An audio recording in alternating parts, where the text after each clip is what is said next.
Amazon's turned retail on its head. Big tech cannot be trusted. The trade war could end the economy's decade-long expansion. You've seen the headlines, but do you know the full story? Support for the Pocketnow podcast comes from Business Casual, a new weekly podcast by Morning Brew that will be diving deep into the heaviest hitting stories in business in a not-so-heavy way. Subscribe to Business Casual wherever you listen to podcasts. I just remembered something. The thing we're going to talk about is in my bag, so give me 1 sec. I think I'll just leave this in. All right, David. This is the most important question of the day about the OnePlus 7T. Which case did you put on it? Oh, no case? This one. They didn't send a nylon one. And nylon is the best, but they sent a sandstone, a red soft touch, and one other one. Can't remember the other one. But this nylon one, is this one, sure. The red one. Well, that's the red one. Yeah, they sent me the red one, the sandstone, and then one other. I can't remember the third one. Oh, it was the carbon fiber one, which is there we go. So in full OnePlus fashion, this phone, the OnePlus 7T, which everyone is starting to review now, and I have my thoughts that are going to go up on. My thoughts actually echo a lot of what Jaime said here on Pocketnow. So I'm going to be doing a video about like what people don't like about the phone. Like my usual segment on my channel now is called Top 5 Complaints. Yeah. So I'm going to be doing that video in a bit before I do like a full review, but I'm actually still waiting on news about whatever the Pro model might be, what it might entail. But in any case, if they do make a Pro, like it's hard for me to see what they could add to it that would make it that much better than the 7T. And that's the thing, right? Because the OnePlus 7T it kind of sits in a really odd spot. And actually, just to make sure that I finish the point I was making earlier, in true OnePlus fashion, this phone came in like some crazy box with so many accessories, all the cases that are made for this, and like a book entailing the design philosophy behind the phone. Design book. Yeah. Which is great. I mean, there were a few unboxings that showed it off, but it was one thing that all those videos had to make clear was this is not retail packaging. You're not going to get this whole like package. But let me actually take the phone out of the. I think we all got this like blue here. Yeah. For some reason, Verge got the silver, but okay. Seems like literally everybody else got blue. So okay. I personally like the look of this phone. I actually kind of like it. I know that circular camera humps are starting to become a thing now, but I guess the next one I was going to make, and I wanted your thoughts on this. By the way, David's review is out on Android Authority, so make sure you guys all check that out as well. It's the T model, and it's supposed to be the one that brings a few enhancements, a few new features, perhaps maybe just some updated specs. And it does do that in a couple of key ways, but is it enough to justify a T variant, especially when the price of this phone is like right down the middle? It's like it's low, but it's also right down the middle when you compare it to other OnePlus devices. So where did you land on all that? I actually think that it's too good. Okay. which is like a weird thing to say, but like, yeah, usually OnePlus makes a T variant so that people that are interested in OnePlus phones, if they're buying them in the second half of the year, don't have to buy old hardware, right? Like they get the opportunity to buy whatever the newest hardware stuff is. Yeah. And the fact that they made a Pro in the first place kind of screwed up the entire like cycle for them, because normally they would make like OnePlus X and the OnePlus XT, and it was very easy to know like, okay, well the T is better, whatever. But now that they made the Pro for the 7 Pro, it's like they need to make the T version of the Pro not as good as the Pro, because they still want to sell Pros because it's still more expensive. But it's like they brought it. The reason I say I think it's too good is like, because I think that they brought most of the things that make the Pro worth buying to this phone. Like the 90 hertz display, they brought the triple camera system, which albeit it's 2x instead of 3x, and no OIS on the telephoto, but it's still 3 cameras. It's got like, I don't know, mostly the 9 hertz display. The display is technically better too. Like they reduced the blue light coming out of this display by like 42%. and you can actually tell like it looks clearer. In my opinion. It does, but it's also like the moment you go to certain angles, it does end up looking like a very warm display. People like, have said that, but I don't see any shift on mine at all. Really? I kind of see it right now. Like I'm going. Maybe it's my wallpaper. I don't know. I don't know if it shows up on camera. It does not. It doesn't show up on the video. Okay. Yeah, I don't know. I don't know. But, so yeah, it felt like they made this phone too good, because like all the things that they brought like the 90 hertz display and the triple camera, and then they also improved on things by improving the quality of the screen. They improved on things by adding that macro mode that like there's a physical motor in the camera that shifts the lens so that it's got a closer focusing distance. Like that's not in the Pro. And so it's also like the first phone to ship with Android 10. I don't know. And then also the Warp Charge 30T, that is actually part of the battery. That's a misconception. I only figured out. I only figured this out recently. So the charger says Warp Charge 30T on it, but it's actually just a Warp Charge 30 charger. And the thing that makes it T is in the OnePlus 7T, the battery is actually just better at taking in energy without having power loss. Yeah. Interesting. So that's a better thing too. It actually charges faster than the OnePlus 7 Pro. I think the battery life is about the same. The other thing, Snapdragon 855 Plus. Like, I was about to say, like you're going through all these you're going through all these specifications that are technically better for the OnePlus 7T, but it's really odd. Like I find it really odd that a T variant is getting better than the Pro variant. What's weird. Yeah. That's why my video is literally titled, "Is the OnePlus 7T too good?" Now, I've heard a lot of really mixed opinions about the general design, mainly because, I guess a Pro feature is something like a full screen display, really good screen to body ratio, which is why the pop-up camera is a thing. You also have like, yes, it's a 90 hertz display, and I think that's great, which will lead me to a different point a little bit later. But you get this notch here. It's a very small notch. I know they most made it people smaller too since the 7. It's like 32.6% smaller or something. Yeah, it's a small notch. It really doesn't cut too much at all. It's not that much of an eyesore. But still, some people out there will just straight up go, "It's a notch though. Why would I get something like that when a Pro, like that's not a Pro feature, is to have a cut-in display that is also only 1080p." It's not the Pro phone, so I don't know. I think it looks better than the Galaxy S10 Plus display, and we did a bunch of objective testing with like our testing hardware stuff, and it actually beat the Note 10 Plus in every category except for like resolution density, which is like because it's 1080 versus 1440. Yeah. But everything else, like the gamma, the brightness, it's all better than the Note 10 Plus. So. Now, before I forget, a lot of our listeners probably know this already, but this is a $599 phone. That's a fantastic price right now. Fantastic price. And the thing that I've kind of started to think of when using this phone, this is actually the best mobile gamer's phone right now, because for that price, 855 plus, 90 hertz display, you also get Fanatic mode, like the gaming mode. And if you're a big mobile gamer and mobile games are starting to get great, I mean, Mario Kart just came out. There's a lot to like in the mobile space right now, and this might be like the easiest way of getting like your best PUBG mobile experience. And it's really weird that I find it weird that OnePlus didn't push that more.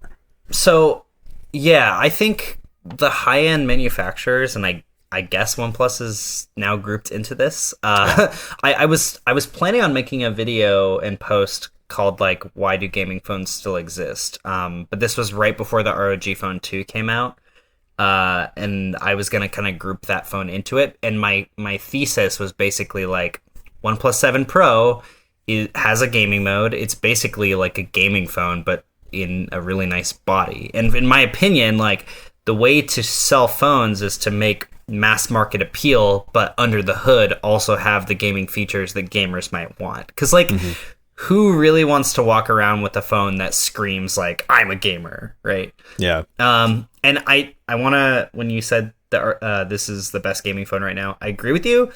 you will get a lot of flack from the Indian audience because the ROG Phone 2 is the same price as the OnePlus 7T in India, which is weird. It's really weird because the ROG Phone 2, I would say, is better. It's not as bright. The display quality is not quite as good, but it's 120 hertz. It has a headphone jack. It has like 3 USB-C ports. It has all the accessories. It has Asus's new UI, which is really simplistic. It's very stock-ish. It's very stockish. It doesn't have the third camera, but I feel like the telephoto camera in the OnePlus 7T is pretty bad anyway. But it's the same price, which is weird. And so anyway, like every comment on my review is just like, but Asus ROG Phone 2 in India is the same price. So like, yeah, I don't know. In India, the base model is the same price, and they have basically the same specs, but the ROG does edge it out with just 120 hertz AMOLED. 120 hertz, like a massive battery in that thing. 6,000. Yeah. Okay. I think some unsung part of the ROG Phone, and I don't know. It's like we're changing topics. No, it's okay. I feel like we're talking about gaming right now, so yeah, I feel like an unsung part of the ROG Phone 2 is the fact that it's actually a power bank because it can charge phones at 10 watts. Oh wow, that's pretty funny. Like if you plug another phone into it, USB-C to USB-C, it literally charges it at 10 watts, which is like pretty fast. Like for standard charging, that's like really good. Yeah. If one of your friends is really in a pinch, like that could help. That's way better than the freaking the reverse wireless charging that everyone tries to use. Okay, so I actually need to test this more, but the Galaxy S10 Plus, the reverse wireless charging on that is like apparently only 2.5 amps. And that's why it's extremely, or 2.5 watts, and that's why it's extremely slow. Apparently, the Note 10s is a lot faster. And I haven't really gotten to try it, but yeah, I would definitely prefer to plug my ROG phone into my ROG phone than doing the reverse wireless charging. Yeah, because you also can't use the other phone while you're doing it, and it's really annoying. Yeah, and also anyway, like it's not going to work out if you have reverse wireless charging and the phone just keeps sliding off of the other one. Yeah. It has to be in a very specific spot too, right? Yeah, that's true. Yeah, the cables. Yeah. But like going back to our gaming point, the what's funny is that I totally agree with you. Like the ROG phones like the Black Shark 2 Pro and all those, like these are phones that are specifically geared towards gamers, and you have the right point in that, does a gaming phone need to scream gamer? It's like the difference between using like an Alienware and something like, I don't know, Huawei MateBook X Pro, like or like a Dell XPS. Thank you. 15 that also has a better example. Like similar specs, right? It can also have like a 2070 or something in it, but it looks even like Razer's doing a better job these days of like not screaming gamer. Yeah, I should have said that more. Razer does make they make a version of their laptop that doesn't have a light up logo and it's silver, so it's like more, I don't know, business-y. Yeah. It still has the Razer logo, so like you can't really get away from the gaming. You're right. But yeah, the gaming phones themselves actually have those other, like, just those sort of 2% features I would call, where you have like a coolant or a cooler, a cooling system. A cooling system. OnePlus makes a big deal about the fact that they use like better cooling plates too. Like they use that, and they also I haven't had any problems with it. Cooling. Well, so there's another benefit to the OnePlus 7 Pro and 7T is that those chargers actually do the power management and the transforming in the brick, so the brick gets hot, but your phone doesn't really get hot. Yes, that's kind of a gaming feature too, because then your hands don't get warm, right? Like, I really wanted to write this article, and I interviewed this guy. He's a professional PUBG mobile player. Oh, nice. His name's Powerbang Gaming, and he kind of like leads. He's like the most popular streamer for PUBG Mobile, I guess. And he's now sponsored by OnePlus. He was not sponsored by him like right before I interviewed him. Because my questions for him were like what phone do you use, and like, is it a gaming phone? And he was basically like, no, like gaming phones are kind of useless, and all the features that they add I don't really need. So I don't know. I asked his opinion on the ROG2, and he was like, he told me that his favorite feature about the ROG2 is that it has the USB-C ports on the side, so that the cable doesn't interfere with his fingers when he's playing like this, which I totally agree. I think that's an awesome feature. Which is So, absolutely true, because one thing that I've learned recently, we've gone on a few different gaming tangents, but I just want to put this out there. Since I became kind of like a little too into PUBG Mobile Deathmatch, like there's actually certain grips that are good for it. So for there's example, a thing called claw grip that apparently is. I've started to try it. Like he tried to tell me about it, but I didn't really understand what he was talking about. So. Okay, so here's what it is, and here maybe I'll redeem myself with some of the Indian viewers. So basically, claw grip is if you have your movement here, you have your aiming here, but you have your fire buttons in the corners. You're actually using your index fingers to push down like this to fire. That's that very way, weird. Right? That way really you can. Uncomfortable. It kind of is. I'm not gonna lie. That way you can move and strafe, and you can aim while still shooting, and it's more efficient. But yes, like I imagine, like claw grip is just, it's gonna cause carpal tunnel at some point. Do you have the RG phone too? No, I don't. That's why Okay. I know very little about it. I'm actually working on getting Asus to send that at some point. But it's one of those things where we have to establish that relationship, and then it comes after the fact. I did use the original ROG phone. That was like one of the first videos on my channel. Yeah. Back when I went solo.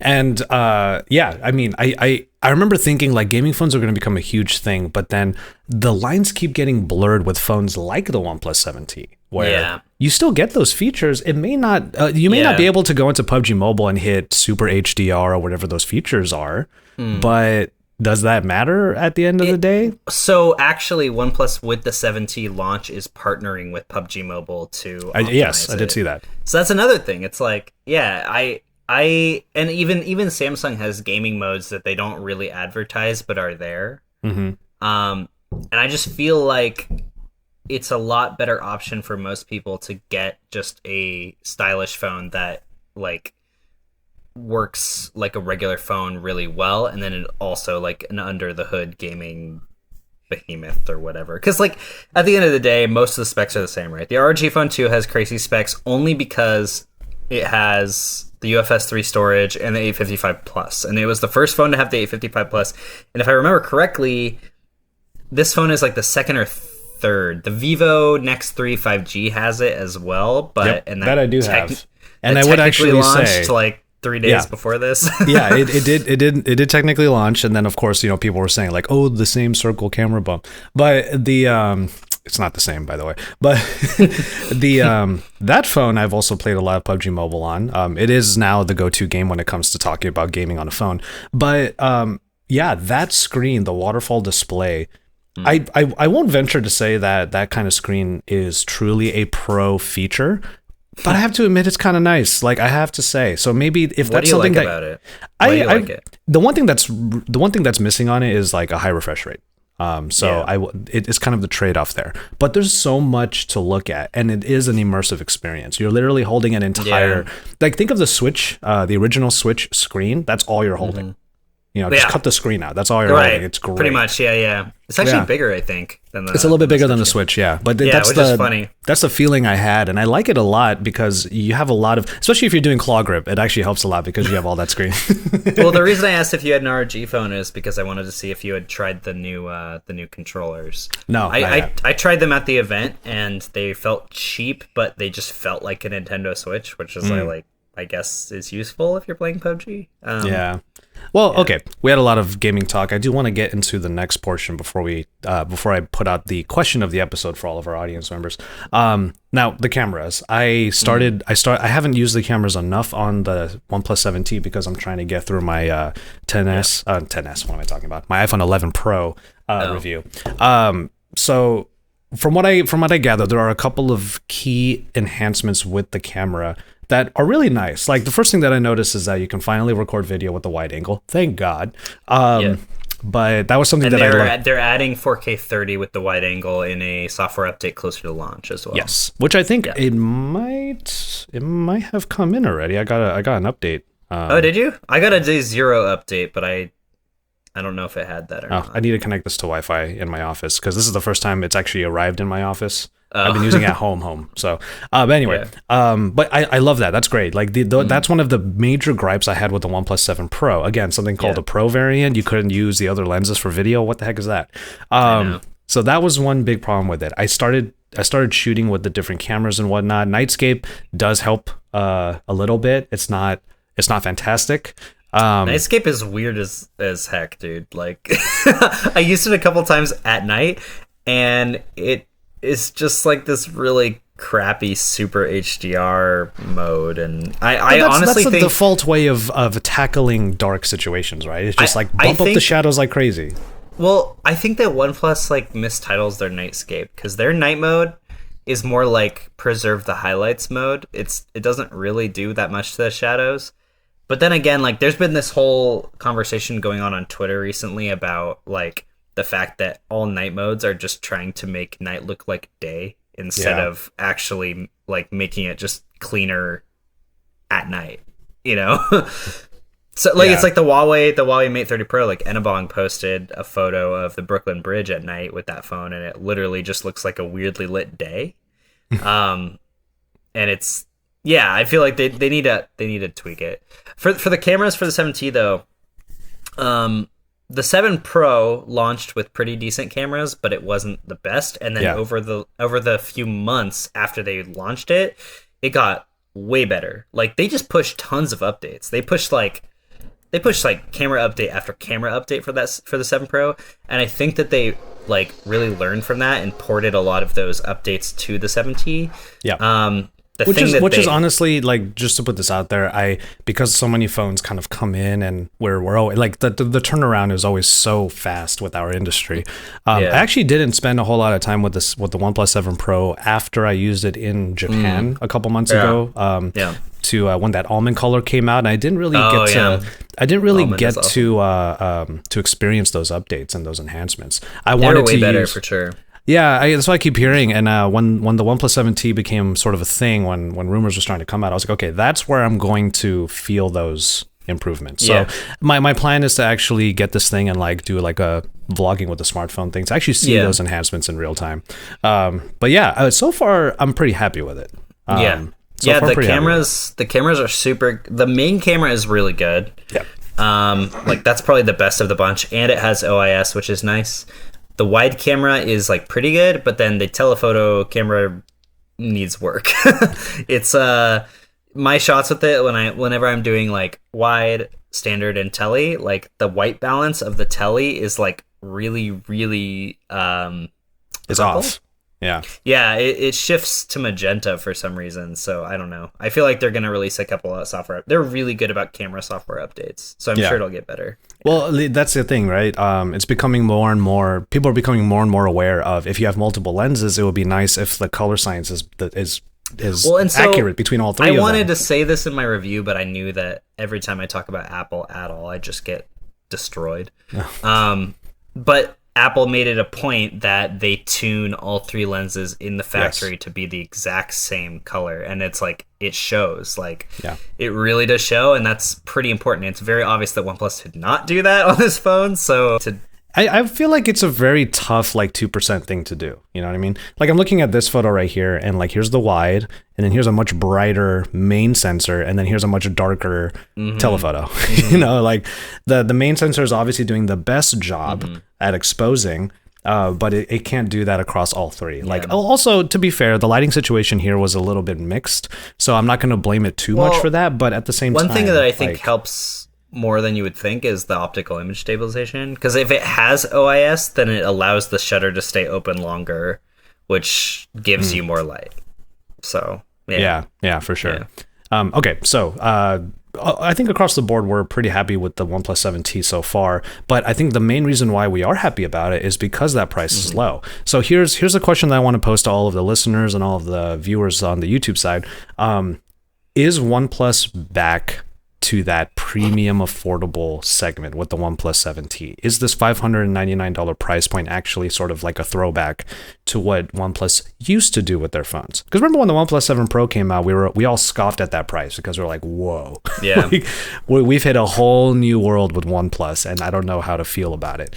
Now the OnePlus 7T comes out, and it's almost them saying like, hey, we still got you. It was weird because like the 7 Pro, it was this weird thing. I don't know. They've done this forever, right? Where like every single time they release a phone, it's $20 to $30 more than the last one. The 6T ended up being the exact same price as the 6, which made me happy. But I mean, there's inflation and stuff, so you have to count that into it too. But of course, we're never going to get a $299. Yeah, we're not going to get another. Full We're not spec going to phone. get another OnePlus X, right? Or like OnePlus One. Yeah, but like, yeah, it is awkward, honestly, because I think that the 7 launched at $499 or $549. I think it is like $50 more than the 7. I need to look that up. Maybe $579. Maybe $20 more. But yeah, it's kind of obvious that it has been their play since the beginning, and it's very smart to like release a phone, crazy specs, super cheap, and take a loss on it, and keep taking a loss, but slowly, like, you gain that follower base because it's very, very community driven. And then over time, you slowly bump the price up more and more. But because the experience is better, because you're listening to the community, because you have those like diehard fans, people care less, and they're still willing to buy your phones over, say, like a Samsung phone, right? But one thing to note, right, is that the Note 10 Plus is $1,100, which is literally almost twice the price of this phone. So yeah, you could get one of these, a nice case, some super expensive Sony headphones, nice gaming mouse or monitor. Yeah, it's like, and I honestly think that this phone is better than the Note 10 Plus. Like, unless you're a digital artist or really need the S Pen, the design is not quite as premium, but like, you have a 90 hertz display, faster processor, I get about the same battery life, which is like so, but whatever. It's literally like OnePlus finally came back to the bang for buck. Yeah, I feel like they did. segment. It's just weird to say that because this is still the most expensive OnePlus non-Pro phone they've released, right? Yeah, like that's true. It's $70 cheaper now than the 7 Pro. Yeah, it's what's the term I'm looking for? It's a law of comparison, right? Because like you said, it's a Note 10 Plus, or the Note 10 even. The regular Note 10 is still $999. So you still have all of these other phones that have similar capabilities and specs and fast charging and good processors, and then all of a sudden you have like, oh, you can save a few $100 with it. I'm like more willing to like the battery life in this is not great. I have like 5.5 hours of screen on time, which is like not. Everyone has different screen on time, but like my average phone will get like 6.5 about. So this is like But the fact that it charges so freaking fast, like literally in my testing, I got in half an hour I was at from 0 to 75%. That's really good. Gotcha. So yeah, that's the trade-off, right? Like either you have 2-day battery life, or you can get it topped up. Right, in 10 and I feel like minutes, that's and that's why they released the car charger that is a 30-watt charger as well. And I think that the reason they have not put wireless charging in these phones is that they kind of want to be like Apple in the way that they're gonna wait to do things, but when they do it, they're gonna do it really well. So I think in the OnePlus 8. They're going to introduce wireless charging, but it's going to be like 20 to 25 watt wireless charging. It's going to be like really good wireless charging. Yeah. All right. Well, that pretty much covers it for all of the OnePlus 7T stuff. Today's show is sponsored by Caseta Smart Lighting Control from Lutron, pioneers in smart home technology. A lot of people think you need smart bulbs to get smart lighting, but there is a smarter way. Caseta's smart dimmers and switches replace the switch in your wall so that all of the lights controlled by that switch will act smart. There are all these places in your home where one switch controls multiple bulbs, ceiling lights, chandeliers, bathrooms, and more. But with Caseta, you'll save money by replacing the switches instead of replacing all of the bulbs.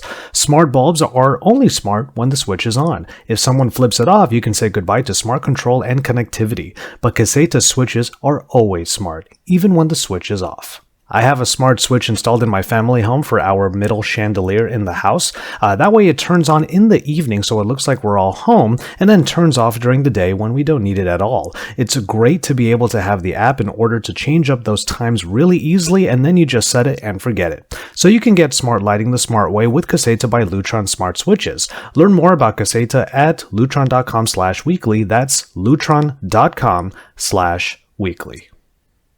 All right, I have no idea what happened with the last 10 minutes of this recording, of the video side at least. The audio is perfectly fine, but all right. bonus segment for everybody after just listening to the last 10 minutes of our OnePlus 7T talk. Okay. We had a phone come out of China. This is something that we've seen in teases a little bit. I'm probably going to put up that Xiaomi tease where they had the phone that would fold on both sides into a candy bar format. Now they've not really done that. Like, it's not something that can fold out. It's not something that even folds. This is just a wraparound screen to the greatest extent of all time. We're talking about the Mi Mix Alpha. Now, I'm not going to get into too much about this, but I do feel like we're hitting critical mass as far as these phones are concerned. OnePlus 7T coming in with great specifications at a really affordable price. And then if you want to spend at least 2-3 times more than that, you can get something that is as futuristic as can possibly be. A phone that is almost literally all screen. My God. Yep. I just want to do some quick reactions on this. Yeah, I feel like this phone looks like a Huawei Mate X that doesn't unfold. Yeah, it does seem like that, right? And there's no front-facing camera, no notch, no nothing, because you can use those main cameras by turning the phone around. You can do your selfies that way because there's a screen on the back. Yep. Well, this is such a crazy concept. You know what's hilarious is like the idea of waterfall screen came first when everyone started posting rumors about the Vivo Nex 3 5G. Mm-hmm. And then suddenly Huawei released the Mate X, which had a deeper waterfall screen, and everyone started making like memes. Like I think Martin from Tech Alter made this meme about how, like, you know, this year it's going to be like this year it's going to be deeper, and then the next year it's just going to be one solid wraparound. And he was like, haha, it's going to be like this by 2021 and it's pointless and haha. And it's like within a week we got the Huawei Mate X, or Huawei Mate 30 Pro, and then we also have this, which is like, oh, okay. You know what though? If any company could pull it off in such a way that like makes us all raise our eyebrows and actually kind of want to try it out, it's Xiaomi. You know, like Xiaomi always does these crazy things. Like they're still my favorite manufacturer in the sense that they bring back trends or they start trends that are fun. Like they're fun. Is it something that I would buy and use every day? Probably not. Like I would not. My favorite thing is still the Mi Mix 3 with the slider phone concept. I still love that. I'm still glad that they brought that back. But in this case, it's like, I remember the one spec that was really making everyone laugh was that it was an over 100% screen to body ratio. It said like 180%, and then everyone was like, what? Because you only think of the front when you do screen to body, and now it's like, well, what are you going to watch on the side, like on the actual side? I know. This is the thing, Martin actually just made a video called like waterfall screens need to stop, and he put like welcome to 2014. And like this is true because when Samsung made the Note Edge, they went over the top. They like went too much, right? And then they scaled it back slowly over time with all their regular phones that they don't call Edge anymore because all their phones are Edge phones. But it's like, you know, a minor curve to make it more aesthetic and make it fit better in your hand. But it's like suddenly now everybody's just deciding that this is the trend again. And it's weird. Like, nobody really asked for this. So like a wraparound screen. I mean, this was one of the only thoughts that came to mind with this was, is it actually cheaper to have a wraparound screen than two screens? Because wasn't there that one phone that had a screen on the back for selfies? Vivo dual display edition. The Vivo dual display. Next dual display edition. I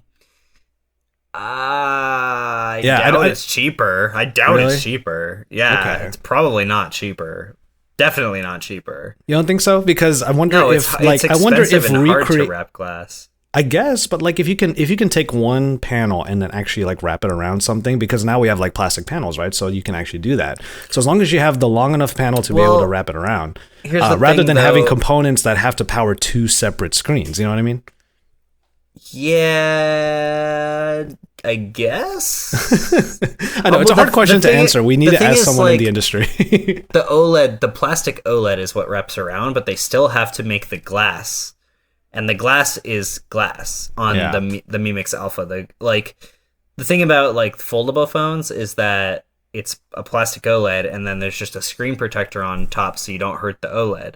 On these phones that have the waterfall displays and stuff, there's a plastic OLED, but there's a layer of glass on top to make it still feel like a regular phone that's like hardened and whatever. And that's why they, even on the Galaxy Fold, they say like don't press too hard because you're gonna break it, right? You're gonna that's true. Because it's a plastic OLED. So like, but if you have glass, like Apple literally had Force Touch, right? It's okay to press hard. You can really press hard, yeah. That's true. Yeah. So like on the Mi Mix Alpha, it's still glass. I feel like the glass component that they put over the PLED was probably really expensive and really hard to make. Because there's a reason why camera lenses cost so much, just because glass is very expensive and hard to form. Yeah, especially to tune it to what you need it to be for that specific purpose. Okay, so I guess the final question. This is a bonus question of the episode for everybody. Would you pay that much for a phone like this? No. It's weird. I don't know. I think it's cool. Like would I pay for it to use it as a daily phone? No, not whatsoever. I mean, it's so much money. I'd rather buy a laptop because that's what I need right now. This is not a need. This is a want. That being said, I have heard of a lot of people buying Galaxy Folds in the last few days. Yes, that's true. Surprisingly, a lot of people are buying them. Yeah. So, still on the fence about that also. I like them. I'm getting one to review in like a week. So, I've been wanting to use it as a daily driver for a long time, and I'm happy that I'll be able to try it. Yeah. I mean, I saw a few people with it, and yeah, you're right. Like you were talking about the whole, don't press too hard and whatnot.